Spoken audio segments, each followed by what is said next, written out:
Hello everyone, welcome to the channel. In this video, we are going to discuss all important current affairs of 21st August, which will be useful for all competitive exams, including GKSSB. So, watch this video till the end. Let's start with the first question. On which day World Mosquito Day is observed? World mosquito day कब observe किया जाता है? तो ये किया जाता है 20 अगस्त को एवरी ईयर। इसको हम एक ब्रिटिश डॉक्टर थे सर नाल्ड रॉस, जिन्होंने ये डिस्कवर किया था कि जो मलेरिया है वो फीमेल मॉस्किटो से ह्यूमंस में स्प्रेड होता है। तो उनकी याद में हम ये वर्ल्ड मॉस्किटो डे 20 अगस्त को सेलिब्रेट करते हैं, ऑब्जर्व करते हैं। So moving to the next question, the government has set a target to 10% bioethanol blending of petrol by which year? कौन से ईयर तक गवर्नमेंट ने टारगेट सेट किया कि 10% हमने बायो इथेनॉल ब्लेंडिंग करनी है पेट्रोल की? तो हमने किया है 2022 तक, और तो इसके साथ ही 2030 तक हमने इसको 10% 20% इसको रेज़ करना है। इससे क्या होगा कि एक तो हमारी जो कार्बन एमिशन होती है उसमें कमी आएगी, और दूसरा जो इंडिया की जो डिपेंडेंस है इम्पोर्टेड क्रूड ऑयल पे वो कम होगी, रिड्यूस होगी। सो 10% बायो इथेनॉल ब्लेंडिंग हमने पेट्रोल की करनी है 2022 तक, और इसको बढ़ा के 20% करना है हमें 2030 तक। Moving to the next question, Madhav Prasad Ghimire passed away, he was related to which field? Madhav Prasad ji हैं, इनका निधन हो गया है, ये किस फील्ड से रिलेटेड थे? तो ये रिलेटेड थे लिटरेचर से।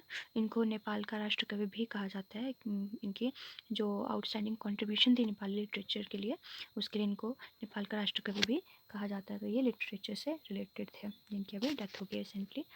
Moving to the next question, All India Football Federation has signed a 2-year MOU, Memorandum of Understanding, with Dash to deliver a number of courses and webinars with regards to scouting in India. तो जो India की football federation है, उसने एक 2 साल का memorandum of understanding किसके साथ साइन किया है, जिसमें वो कोर्सेज और वेबिनार्स को डिलीवर करेगी रिलेटेड टू स्काउटिंग। तो ये किया हमने इंटरनेशनल प्रोफेशनल स्काउटिंग ऑर्गेनाइजेशन ने और इंडिया फुटबॉल फेडरेशन, दोनों ने 2 साल का MOU साइन किया है।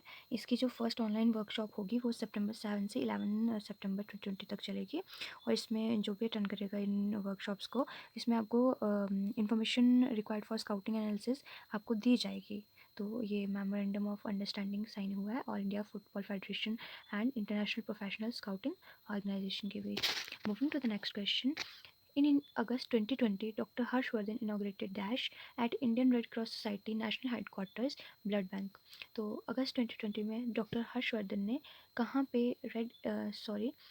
क्या Red Cross Society national headquarter blood bank पे इनाग्रेट किया? तो ये है thalassemia screening and counselling centre. Thalassemia disease का जो स्क्रीनिंग और काउंसलिंग सेंटर है वो इन्होंने इनाग्रेट किया Indian red Cross Society national headquarter blood bank में। तो अगर हम वर्ल्ड में बात करें तो अबाउट 270 मिलियन पेशेंट्स हैं थैलेसीमिया के, और इंडिया में लार्जेस्ट नंबर ऑफ चिल्ड्रन पाए जाते हैं विद थैलेसीमिया वर्ल्ड में, और which are about 1 to 1.5 lakhs। तो thalassemia screening and counselling centre inaugurate किया गया है। Moving to the next question, according to Agriculture Ministry, what is the rank of India in number of organic farming? तो हमारी agriculture ministry के according organic farmers में India किस rank पे है?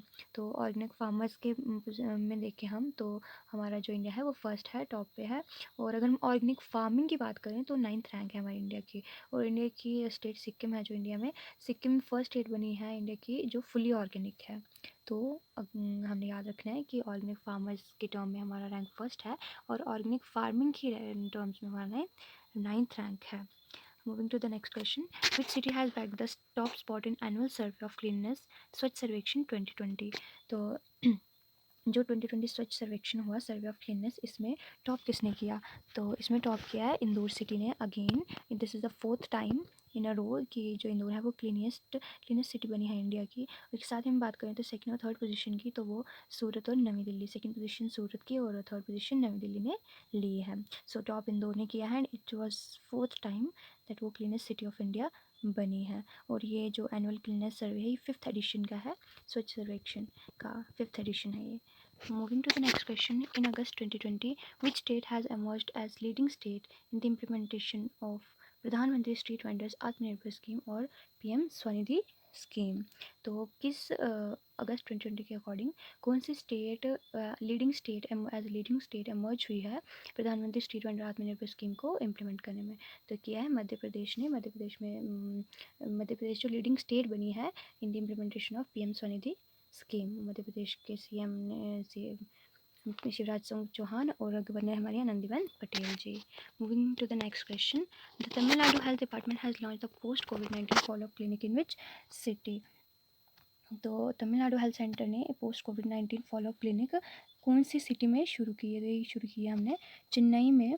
ये क्लिनिक उनके लिए है जो इन कोविड-19 से रिकवर कर चुके हैं और उसके बाद उन्होंने किसी और दूसरी डिजीज़ से वो सफ़र कर रहे हैं, तो वो इसमें अपने आप को एनरोल करवा सकते हैं और ये इस तरह की फर्स्ट क्लिनिक है हमारी कंट्री में।